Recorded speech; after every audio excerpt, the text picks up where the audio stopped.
Hi, Mac here. Today we're going to be talking about the KARE project, which is an initiative that Vitality launched in order to enable us to raise awareness and talk more openly about mental health. And so we're going to be talking today about some of my experiences relating to mental health within the field of esports as a coach.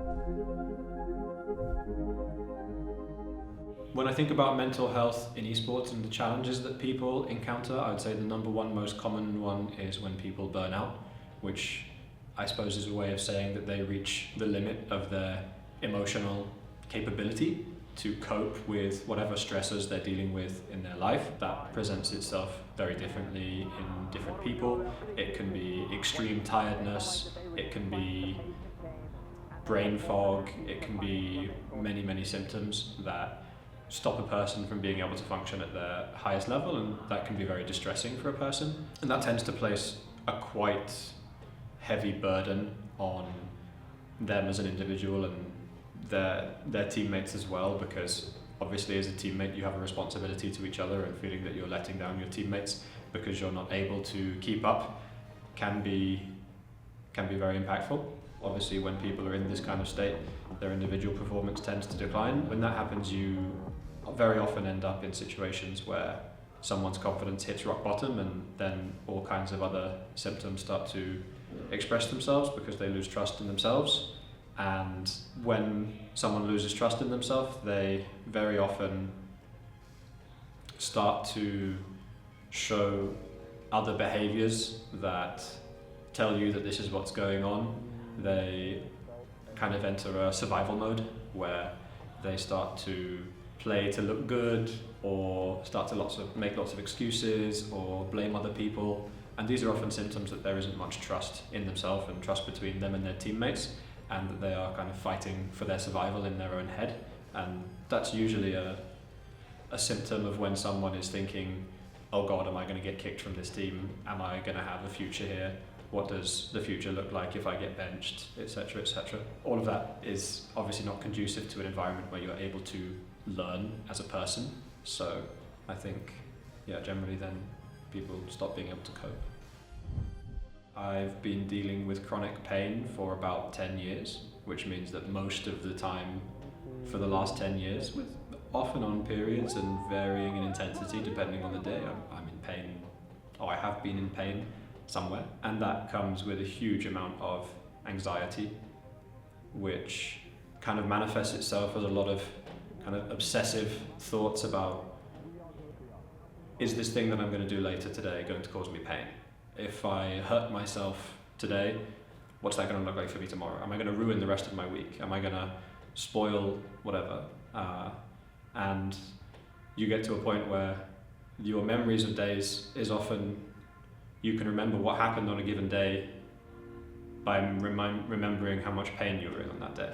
And that's something that I've battled with for a long time now. And it's a lot better than it used to be, and I think I understand it. And I think it's been a hell of a journey, because it's been the thing that has pushed me on to develop all of the coping mechanisms and all of the knowledge and all of the skills that have made me into a better person.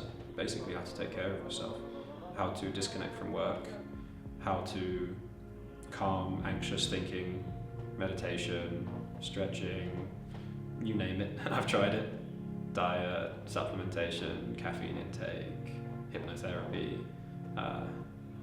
Done a lot of stuff and learned a lot of skills in order to cope with those challenges. For me, the biggest thing has been mindset towards pain. For a long time, I kind of lost hope in the belief that I ever would be able to get better, and that was a very low place for me, very low place. One of the good things about having a lot of experience with this is that I can relate to people when they are experiencing issues like this in their life. I know what it feels like to feel hopeless. I know what it feels like to not see the way forward. There are so many tools that you have access to change your mindset towards these situations. If someone just shows you the way, there are so many resources that I've been through to help people to put one foot forward, right? Whether it's forming better habits or developing a more optimistic mindset, or if it's visualization, or if it's meditation, or if it's talking therapy, or if it's spending time in nature, whatever it is. And I think tailoring the solution to the type of person and the type of issue they're experiencing has been something that has paid off a lot with a lot of the players that I've worked with, and I think it's one of the things that has allowed us to get the best out of some of the more sensitive individuals that we've worked with, some of the more emotional individuals that we've worked with, and yeah, I think that's been a real blessing.